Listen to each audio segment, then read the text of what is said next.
জীবনে 4টি জিনিস কখনো ভাঙতে নেই। নাম্বার 1 প্রতিশ্রুতি, নাম্বার 2 বিশ্বাস, নাম্বার 3 মন, নাম্বার 4 সম্পর্ক। কারণ এগুলো ভাঙলে আর জোড়া দেওয়া যায় না। এই যে আমার খারাপ সময়, এটা একদিন কেটে যাবে, কিন্তু সেদিন অনেক মানুষ আমার মন থেকে বেরিয়ে যাবে। ভয়ের থেকে বড় কোনো ভাইরাস নেই, সাহসের থেকে বড় কোনো ভ্যাকসিন নেই। চোখ মারাটা লাভ নয়, চোখের জল মোছাটাই লাভ।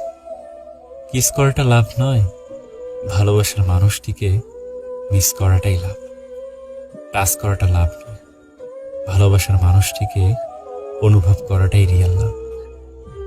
অস্থায়ী জীবনে চিরস্থায়ী শুধুই মানুষের সুন্দর ব্যবহার, যেটা মৃত্যুর পরেও সবার স্মৃতিতে থাকবে।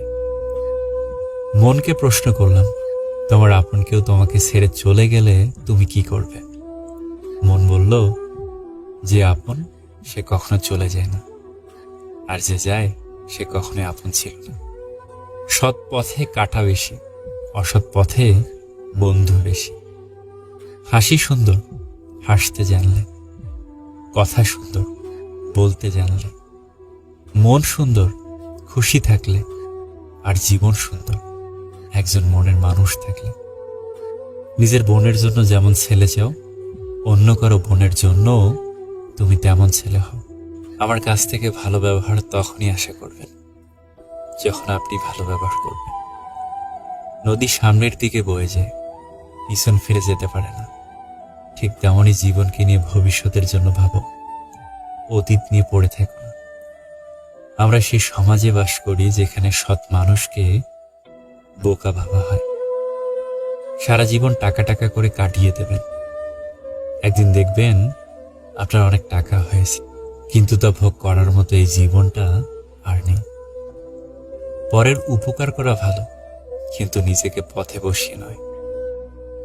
একা থাকুন, ভালো থাকবেন, সেটা ভাইরাস থেকেও আর মানুষের বাজে মানসিকতা থেকেও। যে কাজ করে সে ভুল করে, যে কাজ করে না সে পরনিন্দা করে। যে টাকাকেই সবকিছু ভাবে এবং টাকার জন্য সবকিছুই করতে পারে, এমন মানুষ থেকে নিজেকে দূরে রাখুন। এরা টাকার জন্য আপনাকেও ভুলে যাবে। জল বললেই যেমন তৃষ্ণা মেটে না, জল পান করলে তবেই তৃষ্ণা মেটে, ঠিক তেমন ভালো উপদেশ শুধু শুনলে বা পড়লেই হয় না, সেটাকে অনুসরণ করতে হয়। ভুলকে ভুল আর ঠিককে ঠিক বলার হিম্মত রাখুন, কারণ চুপ থেকে বিবেকের চোখে কাপটু স্বর থেকে সত্য বলে লোকের চোখে বদমাশ হওয়া অনেক ভালো। জীবনে পরিবর্তন আর যন্ত্রণা, এই দুটো জিনিস মেনে নিতে পারলেই তুমি সুখী।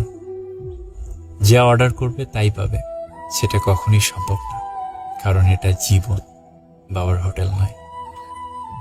যারা সবসময় নেই নেই করে, কান্নাকাটি করে, তাদের কাছে সুখ কখনো ধরা দেয় না, কারণ জীবনে যা আছে তাই নিয়ে সন্তুষ্টি থাকার নামই সুখ। কথাবার্তা আর ক্রোধের পরিমাণ খাবারের লবণের মতো হওয়া উচিত। পরিমাণ মতো হলে রুচিকর, অপরিমিত হলে ক্ষতিকর।